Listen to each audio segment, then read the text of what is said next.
Day number 15 of the Captain's Log, February 2nd, it's Groundhog's Day. It's also Panama Canal Day, and it has been epic.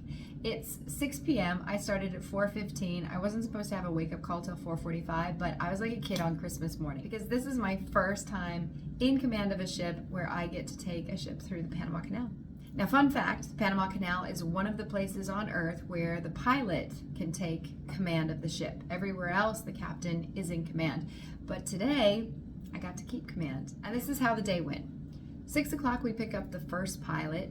We make our approach to the canal. We have 4 tugboats standing by. Tugboats aren't mandatory for our maneuvering, but they are mandatory for going through the canal. 2 of them will stay with us, one on the bow, one on the stern, and it's more like insurance. If something happened to our azipods or our thrusters, we have them standing by. We pick up the second pilot just before entering the canal, and the pilots will split the duties. So the first pilot will be on until we get to the middle of the second lock, and then the second pilot will take over until we get to the lake, and vice versa.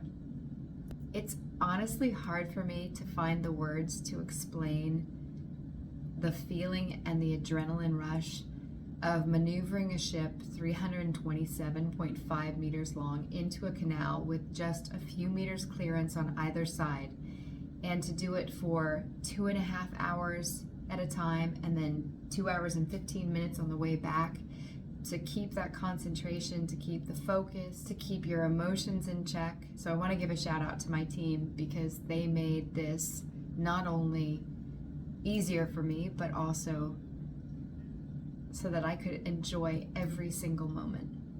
On the way out, the pilot gave me this challenge coin, and a challenge coin, these are fun because the idea is if I go to a bar and someone challenges me, if I don't have a coin to present, I buy a round of drinks. But he had these made up, and it has the Panama Canal, the Big Ditch, 1914, and on the other side is the very first pilot for the Panama Canal.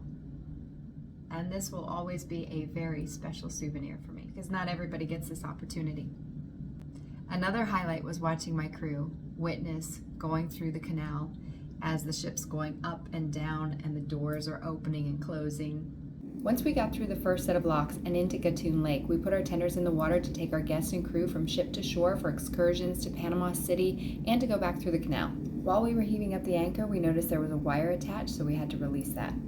Once everything was clear, we headed back out the locks that we came up through in the morning. These are the Aqua Clara locks that were built in 2016, so this is the new canal, because we're too large to fit in the original canal. Each portion of the lock takes about 45 minutes to pass through as I manually manipulate the azipods and the thrusters, with a maximum headway speed of 1.8 knots. Once we completed our transit, it was time to celebrate. Back under the Puente Atlantico Bridge, and we saw some alligators, or maybe they were crocodiles.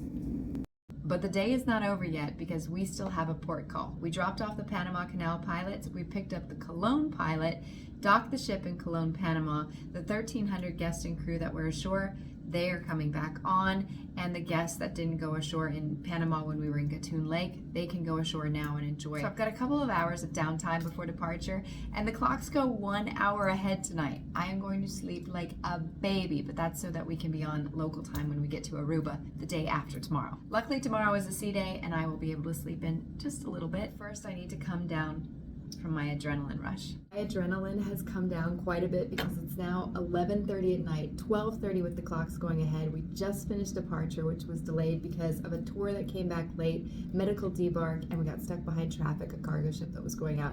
It is the wildest and best Groundhog's Day that I've ever had. I just don't know if I could do it again.